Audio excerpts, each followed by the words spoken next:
Well, here we are, everyone. Hello, everybody. Peter Maravellis here on behalf of City Lights Booksellers and Publishers and the City Lights Foundation. I'd like to welcome you to another installment of City Lights Live, the virtual extension of our events calendar, where we continue to celebrate the works of authors we know and love. As is customary at the beginning of each event, I'd like to acknowledge that we are beaming to you from the unceded ancestral grounds of the Ramaytush Ohlone peoples, also known as the San Francisco Bay Area. I'd like to take this moment to offer respect to those who have come before us as stewards of the land. It is always a pleasure to welcome Gina Apostol to City Lights, even if it's only virtual. A new book by her is an auspicious occasion indeed. We've had the great delight of featuring her many times in the past. So today we are celebrating the publication of her new novel, La Tercera, published by our friends over at Soho Press. It is a deeply personal, emotionally engaging, and historically encompassing novel exploring the life of a family in its relation to Philippine history, marked by surviving across generations the consequences of colonization, catastrophe, war. Ms. Apostol meditates on the difficulty of capturing the layered nuances of the past, and yet realizing that a failure for us to make the attempt, whether be it as a family or as a nation, may really extract a very terrible cost. Gina Apostol is the author of the novels Bibliolepsy, Insurrecto, Gun Dealer's Daughter, and The Revolution According to Raimundo Mata. She is a recipient of the PEN Open Book Award and 2 Philippine National Book Awards. Her essays and stories have appeared in the New York Times, the Los Angeles Review of Books, Foreign Policy, and many other places.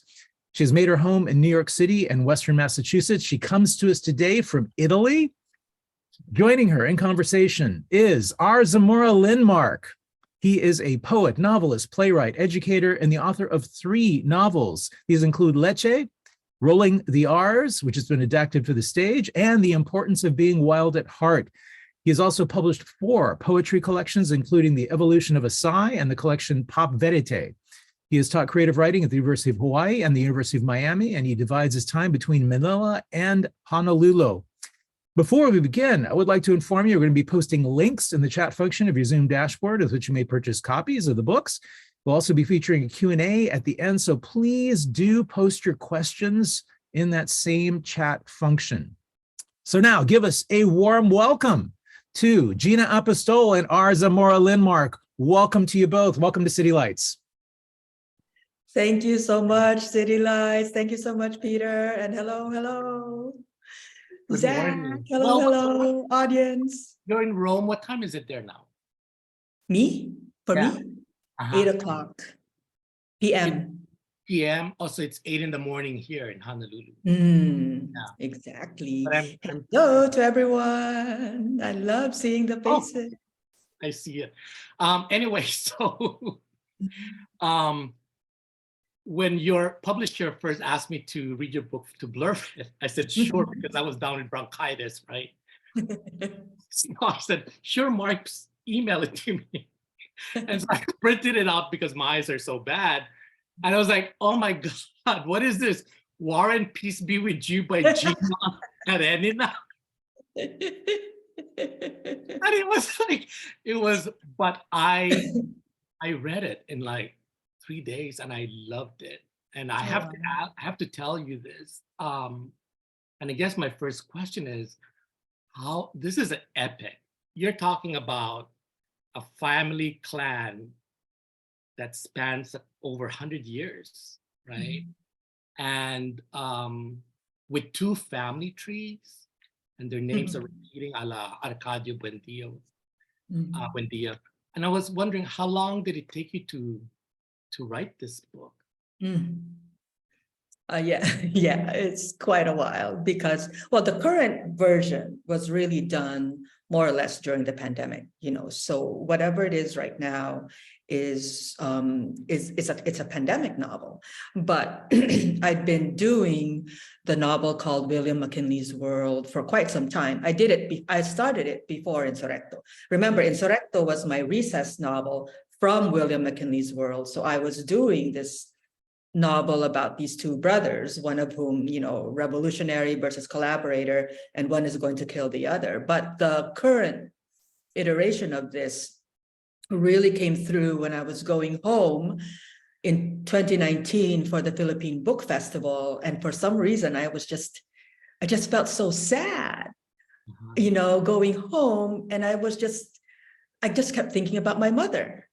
And then the pandemic happened. And so this way of thinking about my mom that had come through during the book festival, where I started to rearrange, redo, I had a way of figuring out how to finish the book, really happened during the pandemic. So I completely reorganized it, where the brothers used to be foreground, now they're background, and the return for the mother's funeral becomes foreground, so that's what happened to the novel. So it's been a while. I mean, before Insurrecto, I was working on this novel, but it's only during the pandemic that I kind of finished.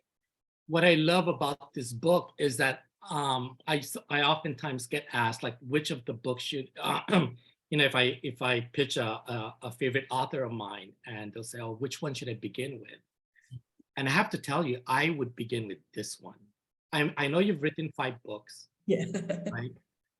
Because this is an excellent blueprint to your other 4 books, right? And I know it's not a fair question to ask you how long it took you to write this book, because the themes in these novels and the subject matter you've been working on since bibliolepsy, right? Yeah. But when I read this, I was like, oh my God, everything that Gina has been working on and has been exploring in her novels are here, but they're all connected through the lens of this family, right? Yeah. And so, so this is, for me, is a brilliant introduction. And also it makes, for now anyway, with your career thus far, with the 5 books, they make excellent bookends between Bibliolepsy, your first book, and La Tercera, your 5th, the novel we're talking about now. And coincidentally, they're both about families. Yeah, right. I'm wondering now that you mention it, because Mark, also my editor, also mentioned it, the ways that the novel is bringing in so many different, the Tacloban aspect, the Philippine War aspect, the martial law aspect, martial law is in Gun Dealer, Bibliolepsy is Tacloban. I'm just wondering if it's because also Soho came out during the pandemic, actually, 2 years in a row, with Raimundo Mata and then with Bibliolepsy. So I was actually reading these books while I was working on La Tercera. Yeah. So I was reading the books. And so I'm wondering about that. I'm not sure if there was anything very conscious about it, because this book is really, it's earlier than Insurrecto in a way. So it's kind of after Raimundo Mata, if you think about it. So it's a book that's after Raimundo Mata. It's trying to get into the Philippine-American War, but it's Insurrecto that gets finished, and this book doesn't get finished. So it's kind of interesting, your question. I think it may be because the process of writing the book has been so long too, you know. Yeah, and your constant diving into this history that only few people know about, right? The U.S.-Philippine colonial relations, and but it just makes perfect sense. And I think it's a brilliant way of for a scholar studying your work anyway. And and I have to give props to Soho Press, because they reissued these books, your first 2 books that were initially published in the Philippines, right? Which is Bibliolepsy and The Revolution According to Raimundo Mata.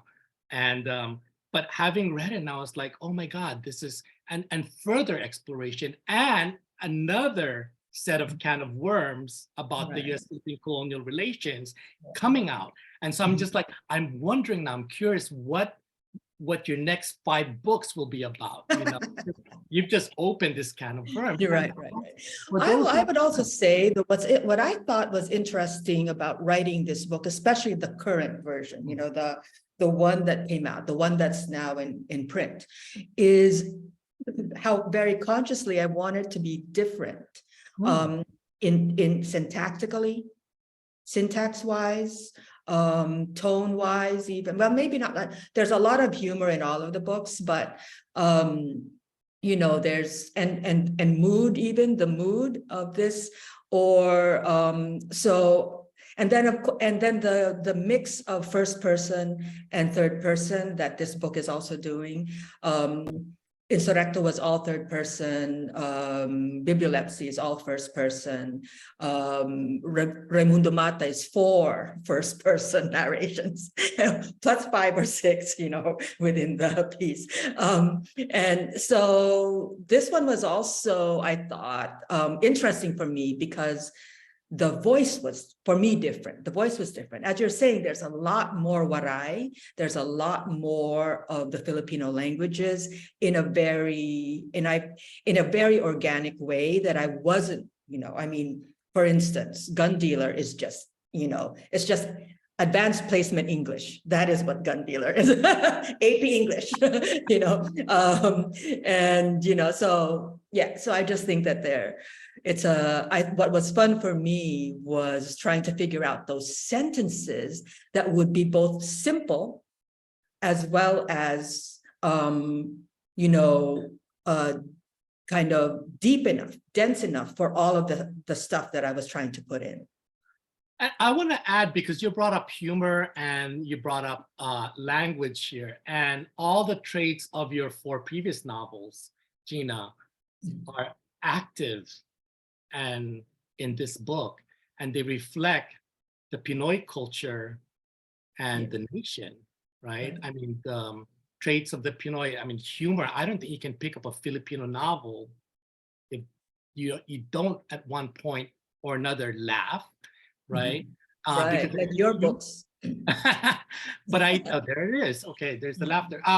But it's an important because humor is a very important component of our culture. And then here you also have the mixing of mother tongues and borrowed tongues. So I think we have more than just one mother tongue in the Philippines. Yeah, right. Yeah. Right? And then the Englishes here, the Englishes that spike and you decolonize with Filipino flair. Right. Right. I was very interested in the English because the syntax is going to be quite different when you're thinking about Filipino English. Filipino English being, Filipino or our languages are so verb based. They're gerund based. There's lots of gerunds. The nouns are verbs. Come from the verbs. Exactly. And how to do that. And I know that there were very deliberate syntactical things in the book where I'm going, okay, it has to be that way. You can't take out the gerunds because it's part of the way I'm hearing the language. Yeah.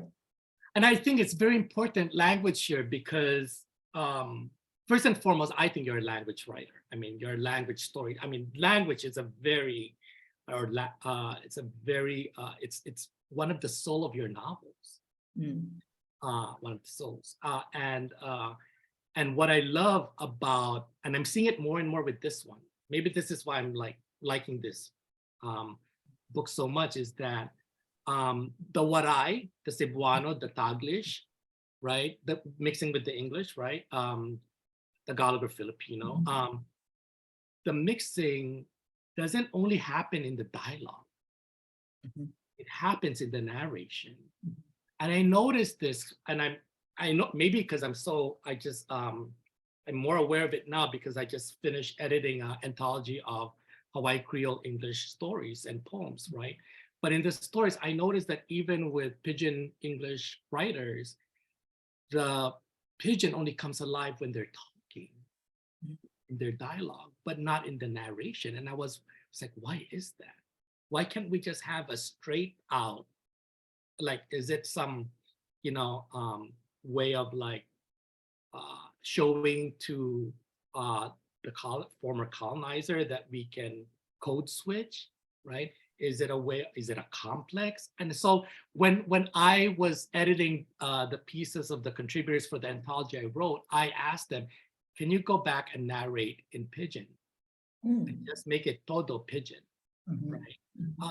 In that way, it's like, no, because I think reading your book, reading any book, whether we're familiar with the genre or not, is an act of reorientation of the mind, Yeah. right? It's not disorientation. It's not, it's like you can respond like that.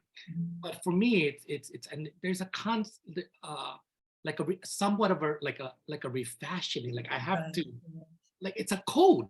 Reading is a code, right? Yeah, it's a code switching, right, from one world to this world, to the world that you created, right? And so with the English, and that's why I love this book, because of I don't understand those words, but it also brought back, and what I don't understand, I will read out loud, Right. right, to try and see. And I translate it. If I'm going to translate it, I will italicize it in English.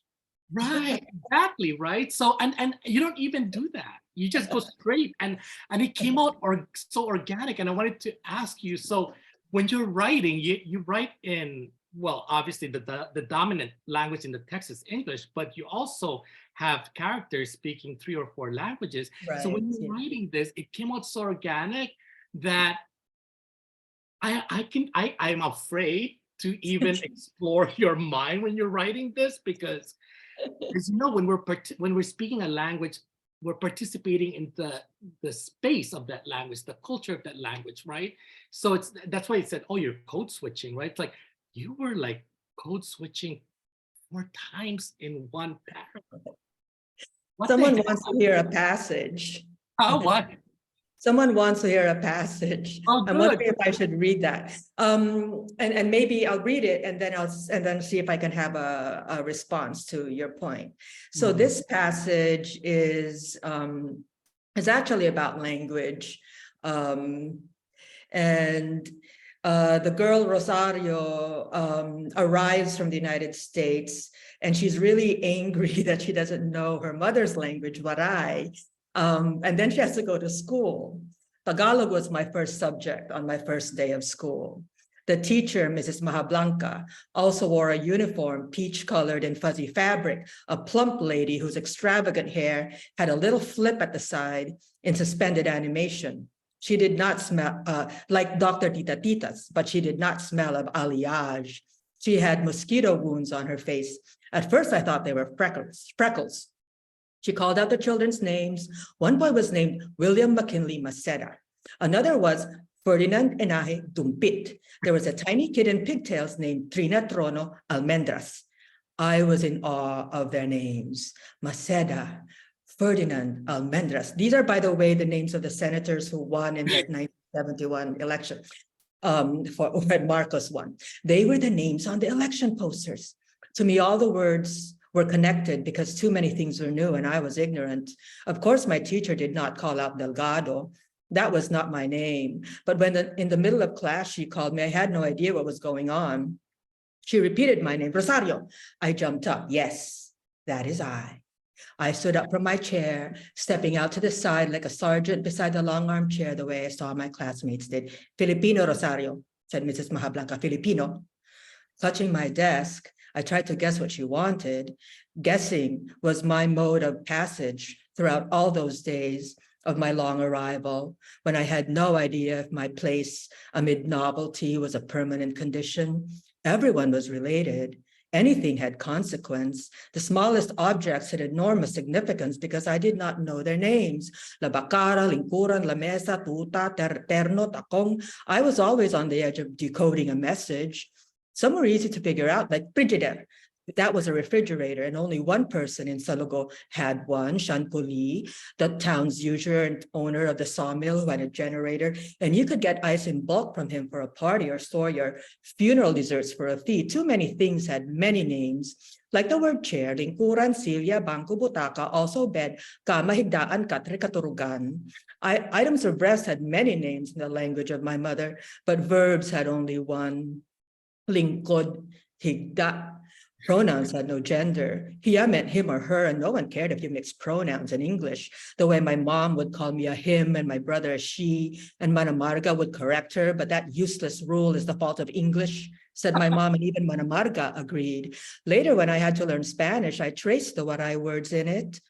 Spanish had meaning only as repository of more elemental trace material, its apparition in Waray, la bacara, face towel, la mesa, table, la cama, bed, el aparador, cabinet, el comedor, dining cupboard. I saw the occult joke in the meaning of la mano, hand, but really Spanish was for outside things, the things you could make. Warays kept their words for the inside, the things that made you up. I grew up with my mom's way with words, the way she spoke Tagalog with indifference and English with guesswork. For her, English is only this wartime novelty, like chewing gum or tennis shoes, some foreign implement of insufficient relevance. Her Tagalog was tokenism, misrecognitions from her waray. It's her waray that was the mineral hoard, a cave of treasure that if I were smart, I'd scrutinize carefully, look for its veins and source in the manner of the pawnbroker, Doña Tesora de Oro, examining a carrot, but I never read those words in school. I was 27 when I found actual waray words in a book, Usado Hatulok. I didn't recognize them. I was in the New York Public Library reading the Chronicle of Pigafetta. When I read those words in the book, translated into English and listed by an Italian chronicler for a French audience about the trip of a Portuguese explorer for the Queen of Spain, the spiral of universes that brought my mother's language back to me in a foreign city made me dizzy. At the New York Public Library, I saw the list of my mother's words with weird Italian spelling. The chronicler's spelling was as improvised as my mom's English. In Pigafetta's book about his journey around the world with Magellan, Usado Atulo, also Kiray, Butkon, Pa, Likod, Siko, Tuhod, Kamat, Tudlo, Liog, Utin, Penis, Dila, Tongue. In Pigafetta's chronicle of his journey around the world with words, the man's spelling needed work. My discovery was that what was most ancient about us, our Easter Island statuary, is our words. I'll stop there. My God. So that one was actually specifically about language and learning language, learning the mother's language. So there were organically words in Waray, words in Tagalog that you would put in, words in Spanish. So that's organic in it. I think what you're talking about also is when you're moving into the world of the two brothers, the revolutionaries, the revolutionary Jote and the collaborator Paco. And what that is, and I thought that was very interesting to do, is when the Philippines moves, that moment in time, when the diary, the journals are moving from one language to another, from Spanish to English to Waray to Tagalog to Spanish to to English, is when the country is also moving its tongues, because it's a very peculiar situation. That I was thinking about it. I would have known, or my mother would have known, people in her life who experienced that move when the Philippines shifted from Spanish colonizer to American colonizer. So our tongues, our education tongues shifted. If you were educated, or even if you weren't, because there's so much in Waray, for instance, there's so much Spanish. Shifted from the Spanish of the first colonizer to the American of the invader, of the current invader. That was the current invader at the time. So I was very interested in that shift and what it might have meant. So the diaries would be the organic kind of nature of language in the diaries lies in the fact that I was trying to capture that moment in time around the early 1899 through 1905 or so, when Philippine language shifted so dramatically, when you had to learn a different language, you had to move, I think it's a violent shift. I think that invasion, that is also an invasion, that is an invasion of the tongue, the mother tongue, is violent. And I think it's emblematic of the violence that that is like endemic. It's endemic because it's in our tongue, it's in our speech. And so that's, I think, one way to look at the movements in language in the novel lies in it seems organic to us, but it's actually also an invasion, our multiple languages, partly, not all, come from invasion. Okay, that's interesting. I mean, I get the whole invasion thing and the violence, because there is a violence in one native's language get replaced by somebody else's language. But right? even, for instance, Waray, where you have Tagalog as a Right. Waray people see Exactly. Tagalog as a kind of invasion. So anyway, go ahead. Oh, totally. I agree, because I grew up in Pangasinan and we speak Ilocano and Pangasinense there. But I also, what you say is invasion, I'm reading it as more of like, there are just certain words and phrases that you cannot translate. Yeah. And because, like you pointed out, and I'm glad you pointed this out with the pronouns, the English language, as rich as it is very limiting. Yeah.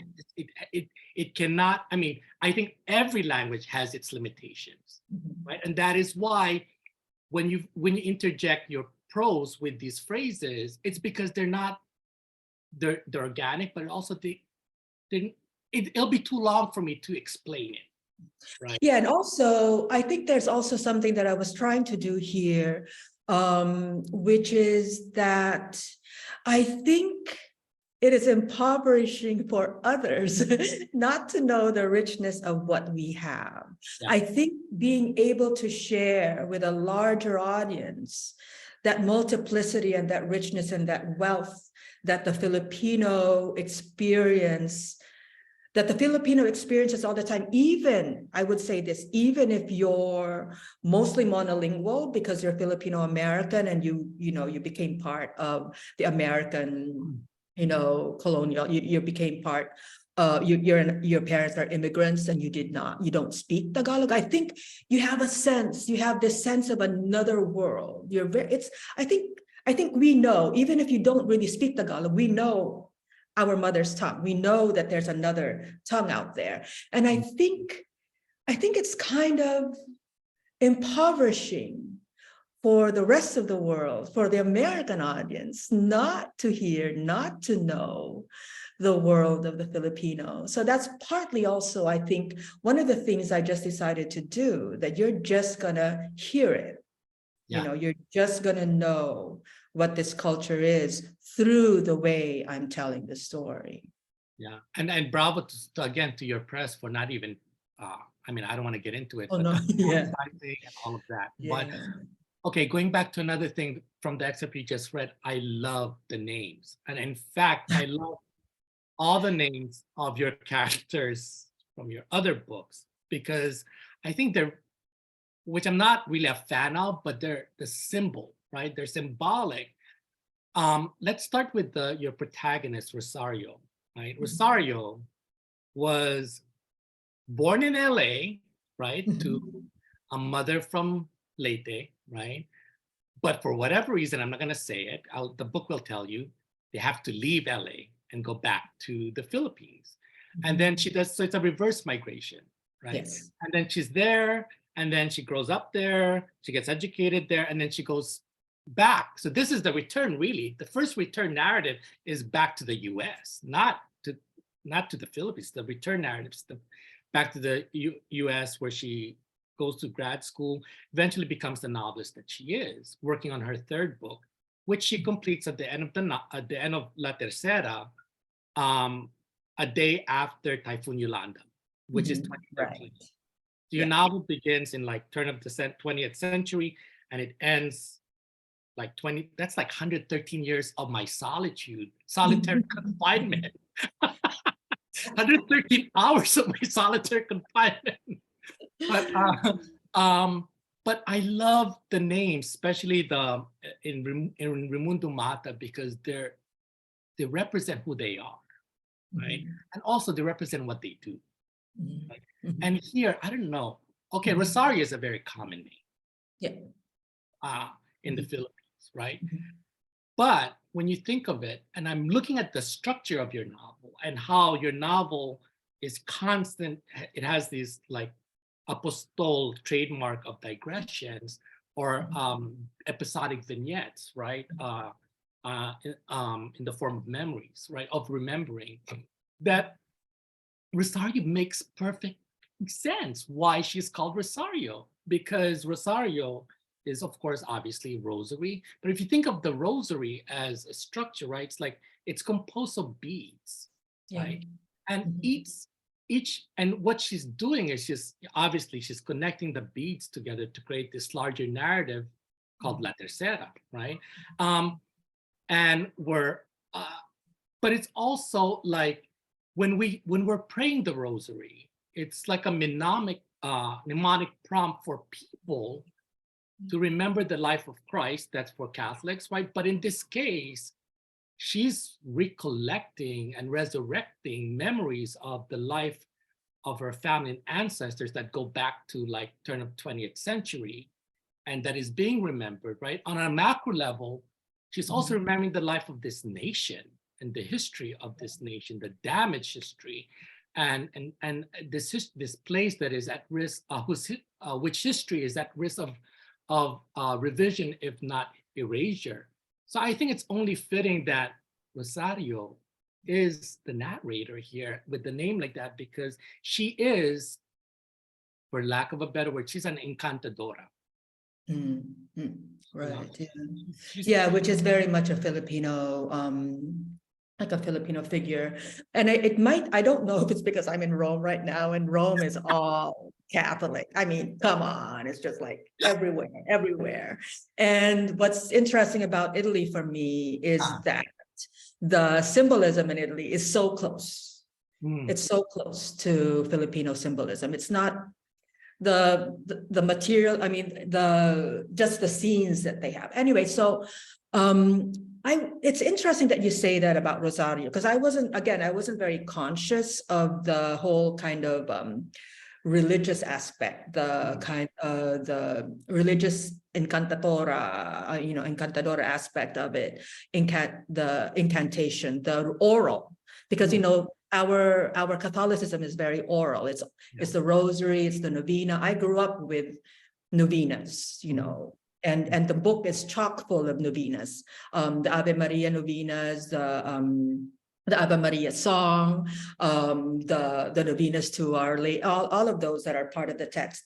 And so I'm wondering, with your bringing up Rosario, I mean, I'm not a practicing Catholic too, but I'm so imbued, I think, from my childhood with the Catholic world.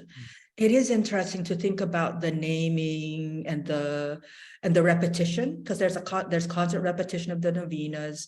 There are the three saints of the mother, Santa Rita, who's Italian, Santa Rita de Cascia. She's from Perugia, around Perugia. There's San Antonio de Padua, who I thought was Italian, but it turns out he's Portuguese. But anyway, he died in Padua. So he died up in the Veneto. And then of course, St. Jude. I don't know where St. Jude is from, but so there's so many saints. There's all of this Catholic baggage that's in the text.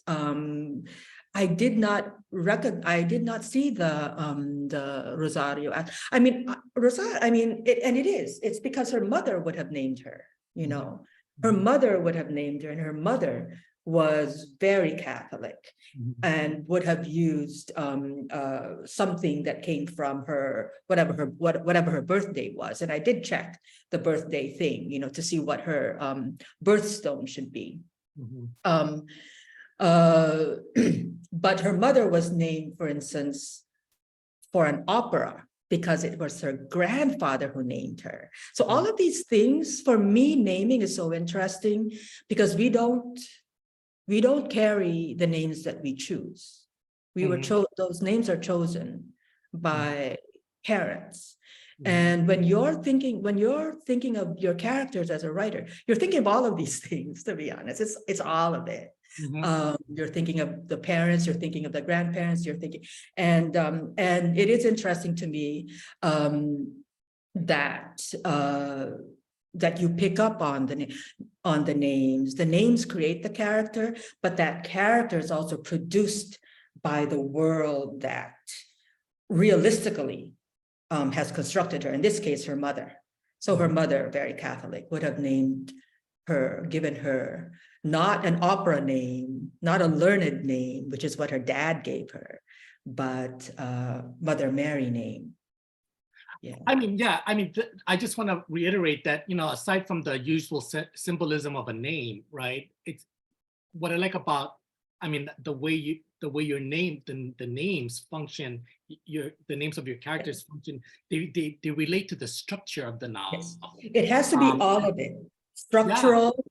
Yeah. And it's I mean, symbolism would be the least of my interests, but it has to be both structural and character driven by the circumstances of the character.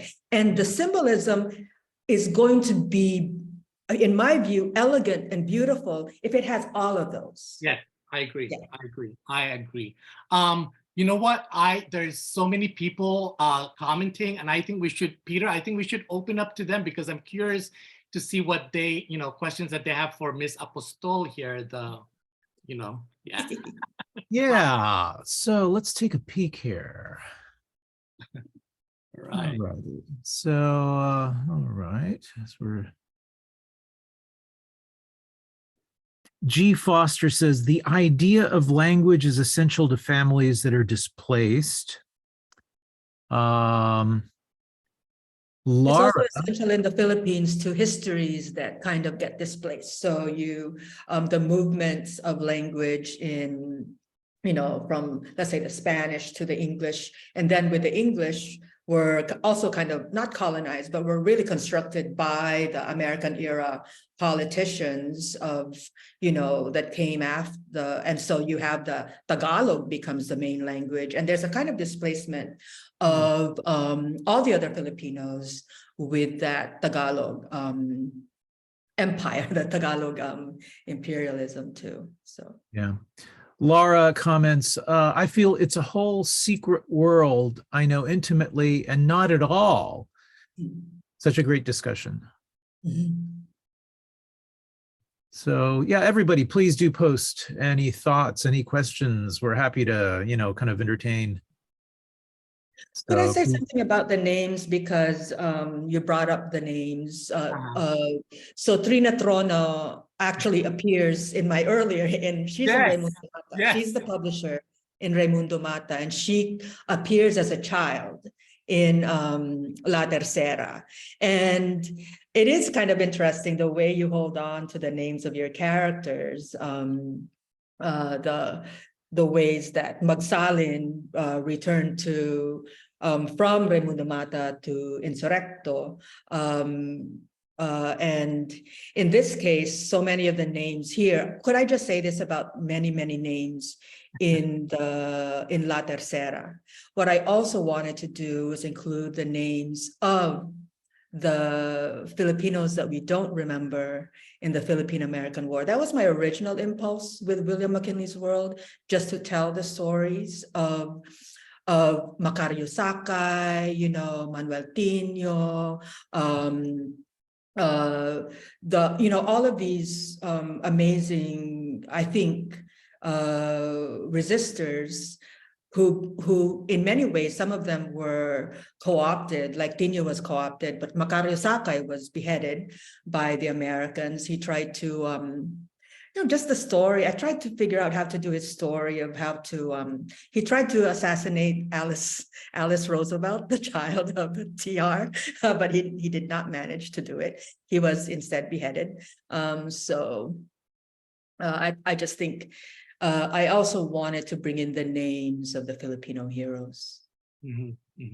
I think there's a question, what response are you getting on the politics and histories included in La Tercera? What have Filipinos had to say about the inclusion of, here we go, Imelda Marcos as a character? Yeah, I have not had too many. I mean, because this is one of my this book, when it first when it was first being published, really only Mark, Kirby, and then eventually Ken had read this book. And so it's just out. So I don't really know what people have been saying about. I'll see. I mean, also I'm not on Facebook or Twitter anymore, so I don't know. It's really odd when you're not on Facebook. You don't know anything about the Philippines. Oh, I think it's the best. I think it's the best feeling.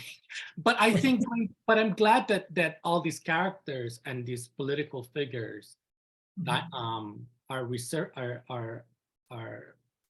alive and present in your book because of, you know, what they've done, and we have to be reminded of that part of the history. That this, I don't know if you're, I'm sure Mark's aware of this, but or maybe not. But there is a erasing going on in the Department of Education in the Philippines, where they're trying to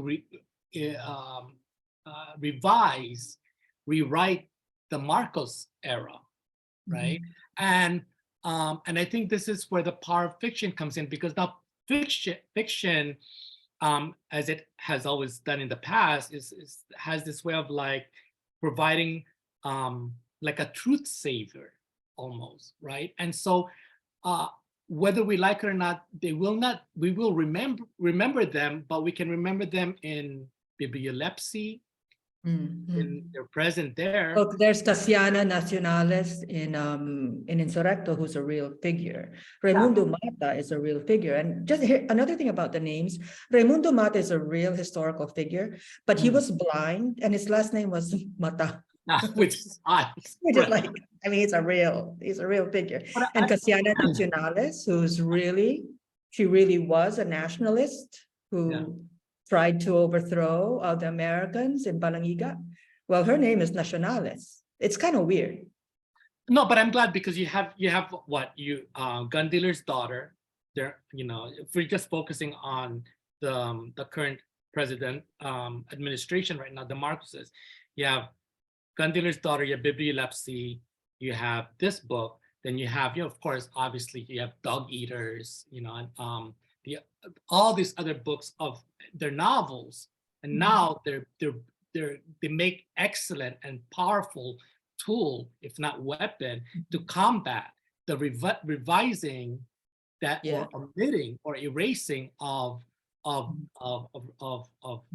that part of oh my God, I'm not talking well. There's a question here. There are two questions. Tell us more about the other languages, dialects, and how they have survived. So that's one question. And I will say the Philippines is very, very interesting because we just kept our languages. We really have kept them. We're speaking them. It's not so much. It's for me. It's a form of resistance. It's a sign of resistance against the colonizer that these languages have survived, and they survive in a way that's very alive. Like Waray has a lot of English, a lot of Spanish, et cetera, but we keep, you know, the things that are inside. And one basic way that they've survived is that the Spaniards, for instance, did not teach Spanish to Filipinos. So it wasn't something that they were, even though they were required to, they didn't. But at the same time, I think that even if they had been taught Spanish, I don't think we would have kept our languages. I don't know if you've noticed.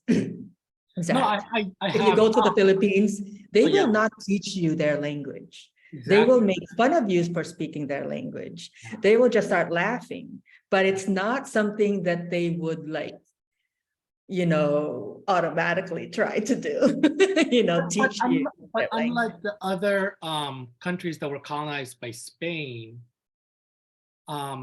which is interesting, the Philippines. Yeah, because most of them have more or less lost their languages. I mean, there are indigenous communities that have kept their language, but the Mexicans have not kept. I mean, most Mexicans have not kept their language. They speak Spanish. And someone once told me this. Someone once said to me, yeah, you know, the Philippines never learned Spanish. And I'm going, yeah, we kept our own languages. Fuck you, you know? Thank God on one hand, right? But I'm for all languages, for learning languages, actually. But thank God, because and you know what they're seeing as well, it's the easier way to control these people, right? Don't unify them. Don't unite them through one common language, the colonial tongue. So that's the way of rule, divide and conquering through by not. But even, let's say, even Rizal, who wrote beautifully, apparently in Spanish. You know, I don't really read the Spanish, but if you go and read like the opening of Filibusterismo, for instance, and he starts with a joke, the tabo. The ship Tabo, which is very funny because Tabo is like the bathing dipper, but that's the name of the goddamn boat, you know, that Simon and the other people are on. So he's already making a joke in Tagalog, calling the ship Tabo, you know. So I'm just saying that, you know, to that question about how they have survived, I think they've survived because we have understood it's what we have. It's what we can keep, no matter what. Exactly. So you can take everything, but you can't take my tongue, basically. There's another question here. To what extent do your family and ancestors impact and influence your writing practice? I'll say this about La Tercera.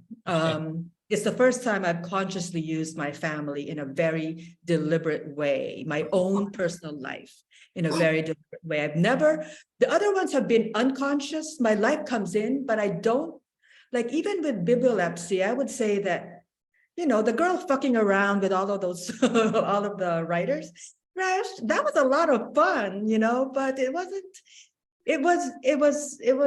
I will say symbolical. But anyway, and there were a lot of things that were very personal in Insurrecto, but in my view, they were unconscious in the sense that when I understood that they were personal, I was like, oh my God, you know, I didn't, it was new to me that it was personal, that's so much of the backstory of Insurrecto was personal. And I've only come to grapple with that very recently, you know, it came out in 2018. Nilisa, but this one, could you tell us more about why you constantly return to the histories of the Philippine-American War in your novels? Because this is your fifth novel, but well, maybe with the exception of Gun Dealers and Bibliolepsy, the other three go back to that time period. Right. I mean, I'm going to finish that response to Caitlin that I have, you know, how with this book. This one was consciously about my mother, because I wanted to kind of recall my mother. So the way that this novel works, La Tercera works, the way I got myself to finish it was to say, if it's a memory that I had, whether or not it's a real one, whether it's a false memory, etc., I will put it in the novel, which allows me, as you pointed out, Zach, to do a lot of digressive stuff, because as long as I remember it, I'm going to put everything I know about comics in there, you know, Filipino comics or whatever it is that, you know, the books that I read as a child, you know, those kinds of things. So that was very deliberate. So that was like the constraint that I gave myself in the novel to allow me to write it, because that's how I tend to work. I create a constraint so that I can keep going day by day. And the constraint for La Tercera was, if it was something I kind of remember, I'm going to put it in. And it's kind of consciously recalled. And then, of course, I lie and I make things up, and that becomes the novel. The whole thing about the novel, about writing fiction, is that once you move into a space where where you have the capacity to imagine rather than simply write down memory, you kind of have a novel. So that's how I would go with that. The Lolo Paco in La Tercera is actually based on my mom's great uncle, stuff that I learned about him. I thought my mother was a liar, but yeah, it really was. He really was in the history books. So this other question, could you tell us more about why you constantly return to the histories of the Philippine-American War in your novels? I would say it's because I didn't know about the Philippine-American War. And once I start, so I'm not really, okay, this is kind of funny to say, but I didn't start off as a researcher kind of novelist. I wrote bibliolepsy. Bibliolepsy was like fucking people in 1980s, it's like, wow, that's just fun. So I started off just wanting to play with words. But then with Gun Dealer, I did some research. I still didn't need to do a lot of research with Gun Dealer.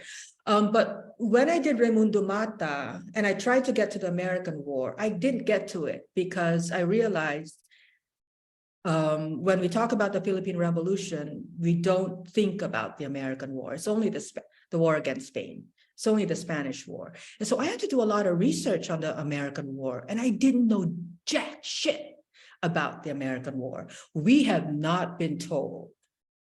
That story is not told in the Philippines, also in America, but it's interesting that it's not told in the Philippines. It's kind of, so of course I have a thesis about that. And my thesis is, I'm just gonna say it right now, we were genocided. And it's not forgetting, it's not an amnesia on our part. It is an absolute violent erasure of the imperialist. We lost the war, the imperialists won it, the imperialists created the memory. And I think what I was trying to do with La Tercera is figure out how to make the connection between my mother's world, which is so pro-fascist. My mom loved Imelda until the day she died. I was so angry. At the same time that I absolutely love my mother. There's no way around how much I love my mom. But throughout her life as a Waray, I quarreled with her politics. I have quarreled with the politics of the Waray. At the same time that I am not myself without Waray. So this is the kind of interesting entanglement that I have. And so doing the Philippine-American War with this particular text allowed me to think about, literally write the history that made the link between the Philippine-American War and the kind of attachment to fascism and militarism that we still have. Which is why you're alternating between these two periods on the opposite end of the century. You have turn of the 20th century American colonial period, and then you have present day. Yeah, we don't, and the fact that we don't really know 1899 through 1913 or so, through 1935 maybe, because 1935 is the Constitution, the Philippine Constitution. We kind of, create like a history of the Commonwealth, and we're kind of moving into a republic after 1935. We're a republic in 1946. But that 1899 to around 1930s, where we don't quite know why we got to 1935, and that constitution is a bullshit constitution in many ways, so I think this novel, La Tercera in particular, is trying to make a link, historical link, personal link, emotional link. I think it's also it's an emotional link to history, And I think that's what makes this book, epic. You're going back to the mother character. When I was reading her, about her, the first character, I'm sorry, but the first character that came to mind was Remedios the Beauty. Oh yeah, Remedios. Yeah, but from 100 Years of Solitude. But unlike Remedios, who was not on Earth for very long, she levitated. I don't like that. So. It was so beautiful. She levitated and never came back. Adina had a very tragic life, and I think that's part of the reason why I kept, one of the many reasons why I kept reading the book was because I was so drawn to her, and as well as the history that I I am so that American colonial period in the Philippines, I don't know much of, except for the Tamasites, right? Those school teachers. And you're going back to, this sort of like, we're now living a time when people are controlling certain few people are controlling information. I mean, the Tamasites were perfect tools. The Tamasite school teachers, they could control what to tell their students, the natives. They're teaching and revising history as they're teaching, right? So, or not teaching, or because they're omitting, right? But anyway, I think anybody else want to ask anything? But okay, so Adina, I have one question. Adina is a painter, and I know that the last time I saw you was at your place in New York last year, on the rooftop, drinking. Why? Because it was my birthday. But you were talking about, I don't know if you're open to it, but talking about it, but art plays art, paintings play a role here in this book, right? And so do you plan on pursuing more about that kind of, I don't know if I want to say it. But maybe. Well, I'm in Rome. And this is the segue into my next novel. Because my next novel is about the wife of Juan Luna. No one talks about, because she was killed by Juan Luna. Juan Luna killed his wife and his mother-in-law in a double murder, and he was acquitted in Paris of the murders. He killed them in front of his son, who was around 6 years old or so. And when I learned about that, and again, this is another thing about how history is constructed. I learned about it when I was like 30 years old. I didn't know about it when I was a kid, going to school. And so I started looking at Paz. I was kind of I have mentioned Juan Luna like 3 times in my novel. And I grew up on Juan Luna Street in Tacloban. So Juan Luna Street. And I really, here are all the Juan Luna themes. He learned to be a painter in Rome. That's why I'm in Rome. And he brought his wife, Paz, to Rome on their honeymoon. So I thought, when I heard that, I said, okay, Rome really means something to Juan Luna, but what did it mean to Paz? I'm trying to resurrect the figure of womanhood in the revolution, in that period when the nation was being constructed, and looking at what that means for nationhood, what that means for revolution, what that means for reform, what that means for concepts of freedom, when the national hero, again, I will say this about Juan Luna, he's very admirable as an artist, as a Filipino who's trying to be himself, as an artist. But no one talks about the fact that he killed his wife. And when he killed his wife in 1892, he just kept painting. What the fuck? He just kept painting. So he painted Bulaqueña in the Philippines way after, like in 1895 or something. So it's a very troubling story, in the sense that I think that the Philippine Revolution is very important to our sense of identity, and we need to hold that moment in honor as much as it helps create who we are. But the questioning of masculinity, patriarchy, etc., even in a progressive moment, I think will make the concept of nation bigger, more expansively complex. And I think we need to remember the women. Awesome. but your character, the mother painter, Adina, she gets recognized for something else though. Yeah, for being a businessman, for being.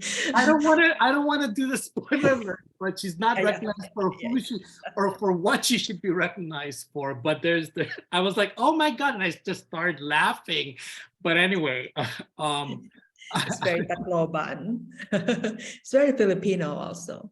The inability to see the woman in her fullness, you know, because I couldn't do that with my mother. And the character in this novel is also unable to do that with Adina. The whole novel is about trying to figure out the relationship of Adina to Rosario's art in many ways, you know, which she has kind of repressed throughout the story. I just find it's really interesting how this novel began really about two brothers, and they were the foreground, and then during COVID, this is what happens when you're in a novel. Brilliant ideas come in, and you go, what? You know, and then it's about a mother and a daughter, and I'm so glad you focused in on their relationships, because they were what I didn't get it. Your characters in Bibliolepsy didn't get a chance to have that kind of interaction or that kind of history. That's right. Because the parents in Bibliolepsy, a novel composed of 2 novellas, right? You know, they didn't make it. And so it was up to the 2 sisters or the 2 daughters to support each other, right? But here you have Adina, Rosario's mother, and then there's also Adino, right? Brother. Yeah. So it's such a beautiful book, because it gave me more than just a story about the war. well, about the family, really, but also that they cannot escape. They cannot escape the bigger war out there. You know, the U.S.-Philippine colonial they're so entangled in that history, right? That it's a curse almost to this family. Yeah. There are 2 questions here about women. How do you grapple with the women, given that the materials are not available, and there are many things that no one talks about? And there's another one here. This one's about art and revolution and nation building, art's complicity in the violent erasure of women. And so I'll just go with the second one. I'll just go with 2 things there. Yes, art is complicit in the violent erasure of women. At the same time that the work of the artist, the work of art that the artist is trying to do, also has, I think, I'm saying this because it may be because I'm an artist, but the work of the artist has, I think, a charge on its own. And but what you're talking about is how art attends to the world outside, and it must attend to the world outside. And it must include the world of women within patriarchy and the history, especially, I mean, I'm here in Rome. I mean, this is like, this is like patriarchy's patriarchy. I mean, this is empire. Where women are just so, you can see it. I mean, I'm just taking pictures of women naked right now with their breasts out, and they're supposed to be the Madonna, women with scars on the, you know, Santa Agata. I'm taking all of these pictures of these fairly gratuitous kind of objectifications of women, even as they're sacral, they're sacred, you know, they're Madonnas, and you can just just the patriarch, I mean, just the male, the masculinity, the violent patriarchy is right there, even in the most beautiful Titian, even in the most beautiful Raffaello. You're gonna see, you're seeing it. At the same time that the artist making his art is creating a charge that is also in some ways a form of that individual trying to be free, trying to see, etc. But it's important, as you're saying, Corey, that you need to see the world outside of that art. So the reader is really important. The viewer of the paintings of the Renaissance is really important, for instance, to see the world that's actually also being constructed by that beauty. Because I will say, Raffaello is a very beautiful painter at the same time, you know. And the other question about women insurrectionary stories in relation to the nation in revolt. The one good thing about the lack of detail about the women is that you can imagine and you can move into a story that you can move into the novel. You can create a novel precisely because of the lack of information. And in many ways, I don't want, at this point, there's so little known about Paz. I know I'm not going to get more. And I will not be talking to the family, the Pardo Rivera, because I think that's also useless. Also, I can't. I mean, the Pardos are, they're weird also. But anyway,